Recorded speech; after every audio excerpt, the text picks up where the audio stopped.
KNN 인물포커스입니다. 국민의힘 주요 요직에 이 PK 지역 정치인들이 대거 발탁되면서 모처럼 지역 정가에 활기가 돌고 있습니다.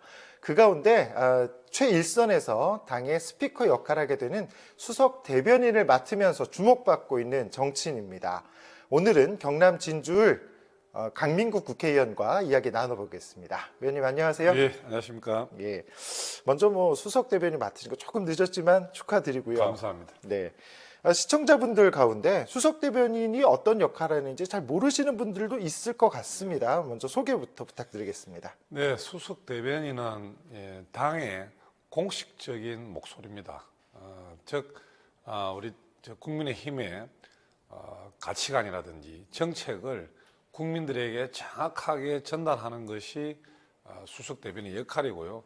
근데 일방적인 한 방향의 어떤 전달이 아니라 또 민심의 목소리를 들어서 당에 반영해서 그거를 입법이나 정책으로 만드는 것 또한 상당히 중요한 수석 대변인 역할인데, 즉 쌍방향 소통이 그만큼 중요하다는 말씀을 드리고 싶고요. 피트 드러크라는 또 이 경영학자의 이야기처럼 내가 무슨 이야기를 하는 것이 중요한 것이 아니라 상대방이 무엇을 이해하는지가 중요하다는 말처럼 입의 역할보다는 기의 역할에 충실하는 것이 수석 대변인 역할이 아닌가 생각합니다. 네, 지난 총선에서 우리 경남 지역 최연소 국회의원으로 당선이 되셨잖아요. 그리고 또 경남 의원들 가운데는 처음으로 원내 대변인에 이어서 이번에 수석 대변인까지 맡게 되셨습니다. 어떤 점이 이렇게 높은 평가를 받고 있다 이렇게 생각을 하고 계신지요? 저는 보수와 진보, 또 진보와 보수의 진영 논리나 또는 이념으로부터 굉장히 자유롭다. 야당과의 유연함의 소통이라든지 이런 부분이 상당히 많이 평가되지 않았나 생각을 하고요. 민주당이나 정의당과의 소통도 또 잘 하고 있지만은 또 저희들이 야당 시절에는 문재인 정부의 비합리적이고 또 건시안적인 정책에 대해서는 제가 선봉해서 가장 강력하게 또 이의 제기를 했던 부분, 이런 부분이 아마 당에서 높게 평가해서 또 발탁을 하지 않았나 이렇게 생각을 하고 있습니다.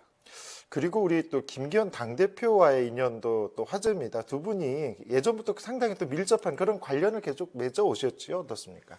예, 김기현 우리 당대표님이 이제 한나라당 시절에 대변인 하실 때 제가 부대변인 한 2년을 시작해가지고 가장 가깝게 된 것은 이제 지난 대선 과정 중에 또 원내 대표와 원내 대변인의 직책을 맡으면서 전국을 다니면서 동고동락을 했습니다.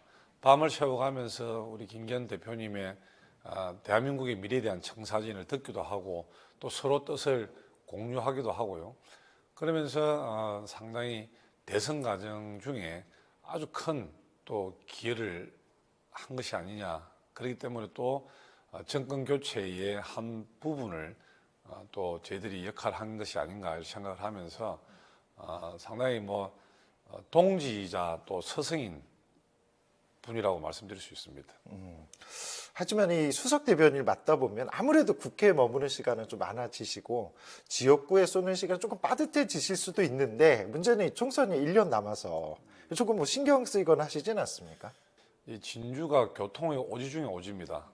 근데 이제 진주 사천이 우주항공 중심 도시라고 이야기하는데 비행기가 다니지 않는 우주항공 도시는 있을 수가 없는 거죠. 또 MRO도 마찬가지고. 그렇기 때문에 제가 이제 국내 최대 LCC인 진에어를 제가 김포 진주 노선에 유치를 했습니다. 특히 저는 아동들에 대해서 또 학생들에 대해서 관심이 많습니다. 그래서 지역에 이제 국회 도서관과 연결을 해서 500건에 넘는 또 기정 사업도 하고, 또 노후 우리 아동 지역 센터가 있습니다. 거기도 지원 사업을 해서 우리 아동들, 특히 우리 청소년들에 대한 또 지원에 대해서 또 많이 지원했지 않나 생각을 하고 있습니다. 이번에도 총선 관련한 질문일 수도 있는데 예. 또 1년 남았으니까 지난 3년 동안의 의정 활동 스스로 좀 평가를 해보신다면은 어떤 점수를 좀 내리실 것 같습니까? 예, 경남 최연소로 국회에 입성해서 또 원내대변인 또 수석대변인이라는 아마 경남 최초의 또 타이틀을 달지 않았나 생각을 하는데 거기만큼 책임감이 무겁다는 생각이 들고요. 올해 예산이죠. 작년에 예산결산위원을 하면서 진주을에 약 610억이 넘는 국비를 확보도 했습니다. 그리고 아마 입법 이제 자본시장법이라든지 다른 이제 이 서민 경제에 대한 법안을 많이 또 발의했기 때문에 또 거기다 높게 평가인지 모르겠는데 국회에서 가장 건의가 있다는 대한민국 의정대상을 또 수상하기도 했습니다. 그렇기 때문에 더욱더 낮은 자세로 치열하게 또 우리 진주의 대표 또 국민의 대표로서 또 열심히 노력하겠다는 말씀을 드리겠습니다. 네. 아직도 또 젊은 나이시라 정치적 미래가 상당히 창창하다고 할 수가 있는데 이 정치인 강민국의 앞으로 정치적 목표 또 미래의 꿈 어떻게 말씀해 줄 수 있을까요? 저의 미래의 꿈은 확고합니다. 강한 대한민국을 만들겠다. 그래서 항상 강한 대한민국, 강민국이라는 말을 쓰는데요.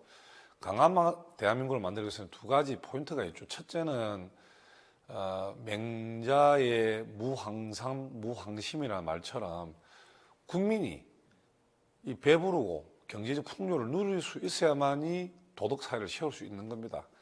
그게 우리가 국민 소득이 2,000달러, 3,000달러에서 민주화를 이룰 수도 없는 거죠. 그래서 이제 첫째 우리 국민들의 어떤 경제적 또는 부강한 부분을 만들어야 된다는 첫째의 제 그것이고, 둘째는 한미 동맹의 탄탄한 토대 위에 정말 강력한 안보 체계를 구축해야 된다. 그래서 정말 궁극적으로는 통일된 대한민국을 만들어서 저희들 시대에 신의주 가서 순대국밥 먹고 원산 가서 대구탕 먹는 그런 시대를 만들어가는 것이 정치인들이 가야 될 그런 지향점이 아닌가 생각합니다. 네. 오늘 이렇게 자리해 주셔서 대단히 감사하고요. 앞으로 많은 활동을 기대하도록 하겠습니다. 네, 감사합니다. 예.